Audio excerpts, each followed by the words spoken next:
warahmatullahi wabarakatuh.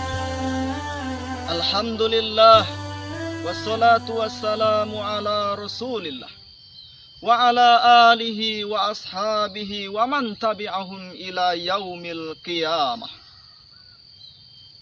Saudaraku, pada kesempatan kali ini, marilah kita awali perjumpaan kita ini dengan mengucapkan puji serta syukur kehadirat Allah Subhanahu wa Ta'ala, karena limpahan rahmat dan karunia yang telah Allah berikan kepada kita, sehingga kita masih sempat melangkahkan kaki di muka bumi Allah ini, bumi yang luas milik Allah Subhanahu wa Ta'ala. Untuk orang beriman, ketahuilah bahwa sungguhnya Allah itu mempunyai bumi yang luas, maka sembahlah Allah Subhanahu wa Ta'ala.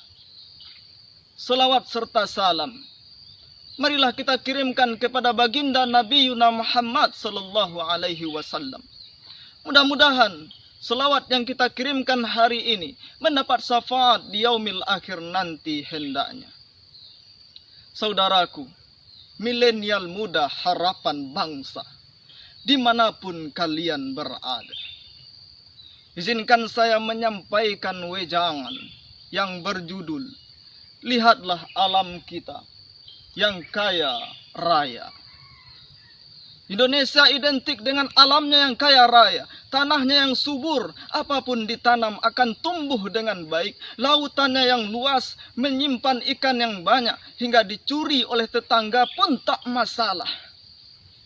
Dan bukankah selama ini tanah kita sudah biasa dirampas? Saudaraku milenial muda harapan bangsa, lihatlah proyek-proyek di negara kita ini. Siapa yang mengakuisisi? Siapa yang memilikinya? Apakah Indonesia yang punya? Di mana bendera merah putih berkibar? Bendera merah putih berkibar hanya di SD, SMP, SMA, dan perkuliahan saja. Untuk proyek-proyek besar dikuasai oleh bangsa asing. Di sana tertancap bendera Amerika, tertancap bendera Singapura, tertancap bendera Malaysia, dan sebagainya.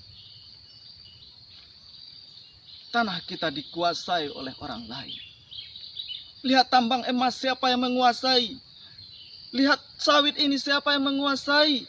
Lihat minyak bumi, siapa yang menguasai dan dibawa kemana? Kita kaya tapi menjadi babu di negara sendiri. Perhatikan juga pejabat kita. Kadang tak memperhatikan rakyat sama sekali. Hanya memperhatikan kontraktor pebisnis besar. Sehingga tak masalah kalau kita katakan kursi pejabat adalah kursinya para pebisnis. Dan bisnis paling bagus adalah bisnis menjadi pejabat negara. Saudaraku, milenial muda harapan bangsa, kita bukan sedang menyalahkan siapa-siapa. Kita hanya introspeksi diri untuk mencari sebuah solusi. Agar kelak di kemudian hari kita menjadi bangsa yang makmur dan sejahtera. Bukankah itu yang kita iming-imingkan selama ini kepada rakyat? Apalagi sekarang kita dihadapkan dengan pandemi yang tak kunjung habisnya, tak kunjung selesai. Semua aspek sudah dilaksanakan, mulai dari cuci tangan, pakai masker, hingga jaga jarak dan vaksinisasi. Tapi pandemi masih juga ada, belum berakhir. Anak-anak kita sudah mulai belajar online di rumah, tapi apakah itu memberi efek yang positif? Bahkan banyak masalah dan keluhan dari orang tua. Selama belajar online, selama itu pula HP Androidnya penuh dengan game online. Dan beberapa anak bangsa kita sudah bisa mengumpulkan pundi-pundi rupiah dengan menjual chip atau slot kepada temannya. Hingga tumbuh dan berkembanglah generasi muda yang hancur dan bobrok moralnya. Itulah akan melanjutkan estafet kepemimpinan bangsa. Dan itu menjadi PR kita bersama. Bagaimana membangun sumber daya manusianya menjadi manusia yang berwibawa dan berkarakter serta berkarya-karya yang baik. Agar Indonesia ke depannya semakin berkembang dan maju. Mampu bersaing dengan negara asing. Saudaraku, milenial muda harapan bangsa.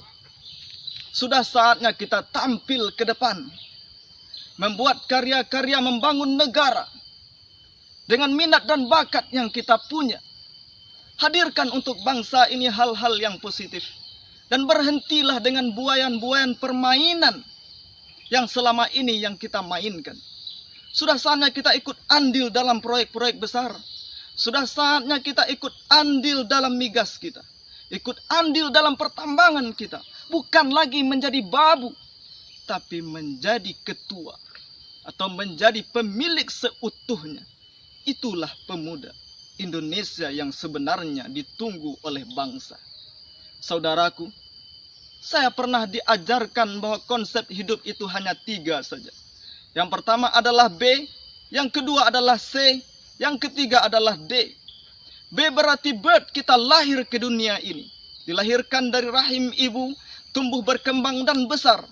Yang kedua adalah C, yaitu ceng. Kita beri perubahan kepada kehidupan kita. Setelah itu kita mati. Dan ketahuilah wahai saudaraku, milenial muda harapan bangsa, orang yang hidupnya tak memberikan perubahan sama sekali, berarti kehidupannya hanya menunggu sebuah kematian.